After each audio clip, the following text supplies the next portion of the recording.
BB 熊 Channel。Hello，小朋友，你哋好啊！我係 BB 熊啊。你哋中唔中意食曲奇餅㗎？我今日諗住整啲唔同形狀嘅曲奇餅，同埋學下唔同形狀嘅中文字。喺整之前，我哋不如一齊睇下做曲奇餅要用嘅材料啊！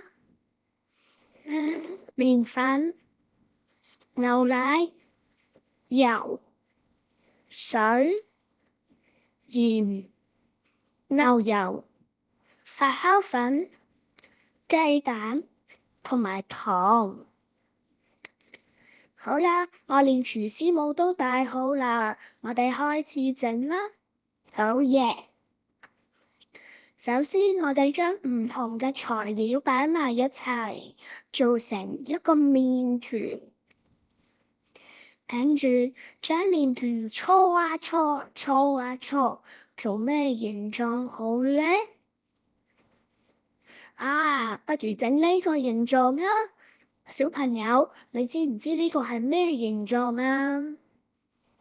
冇錯，係正方形啊！正方形個正字係咁樣寫嘅，佢嘅形狀都有啲似一個正方形㗎。呢個係個正字。跟住搓啊搓，搓啊搓，今次整呢個形狀啦。冇錯啦，係圓形啊！小朋友，你又知唔知道圓形個圓字係點樣寫嘅呢？圓形個圓字好似圍住啲嘢，就好似點心爐，圓圈中間有點心咁，出邊有啲嘢圍住嘅，中間有點心，呢個就係個圓字啦。出邊有嘢圍住，中間有點心，係圓形嘅圓字啊！再搓啊搓，搓啊搓，搓咩形狀好呢？不如整呢個形狀啦。小朋友，你知唔知呢個係乜嘢形狀啊？冇錯啦，係長方形。你又知唔知道長方形個長字係點寫㗎？呢個係個長字，就好似一把長長嘅間尺咁樣，佢個形狀有啲似個間尺。呢個係個長字。我哋再搓啊搓，搓啊搓。今次不如整個三角形啦。三角形個三字係好似三支樹枝咁樣。至於個角字係咁樣寫嘅。個角字除咗三角形之外，仲可以係五角形、六角形，或者山羊上面兩隻角都係呢一個角字㗎。個角字有好多個角㗎。你睇呢啲尖尖嘅地方就係角啦。我哋再搓啊搓，搓啊搓，做咩形狀好呢？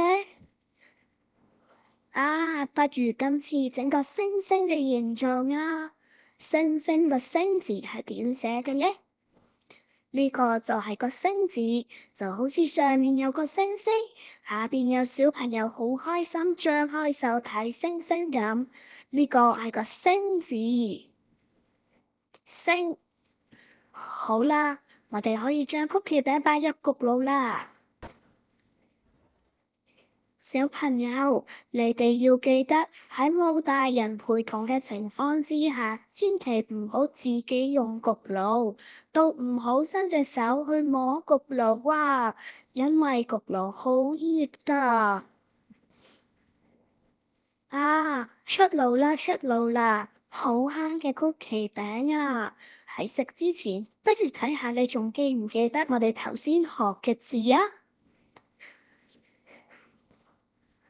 小朋友，呢個係咩字啊？冇錯啦，有啲似正方形嘅，係個正字啊，正方形嘅曲奇咁㗎。我哋將正方形嘅曲奇放入碟先。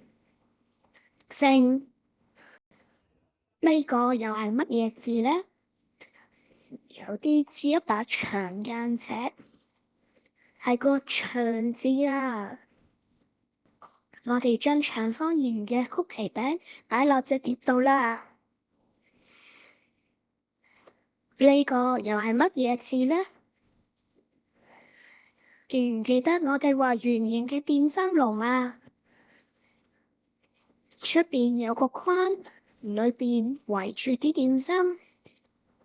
呢個係個圓字啊，圓形。將圓形嘅餅乾擺落隻碟度先。呢個又係乜嘢字啊？見到呢啲角位就知道係三角形個角字。將三角形嘅餅乾擺埋落隻碟度啦。呢個又係乜嘢字呢？上面有星星，下面有張開手好開心咁睇星星嘅小朋友。呢個係個星字啊！星，我哋將星星形嘅餅乾擺埋落我哋隻碟度啦。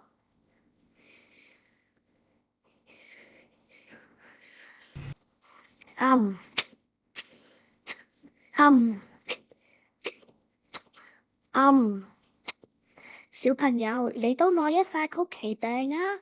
走之前記住請爸爸媽媽 like 同埋 subscribe BB 熊 channel 啊！拜拜。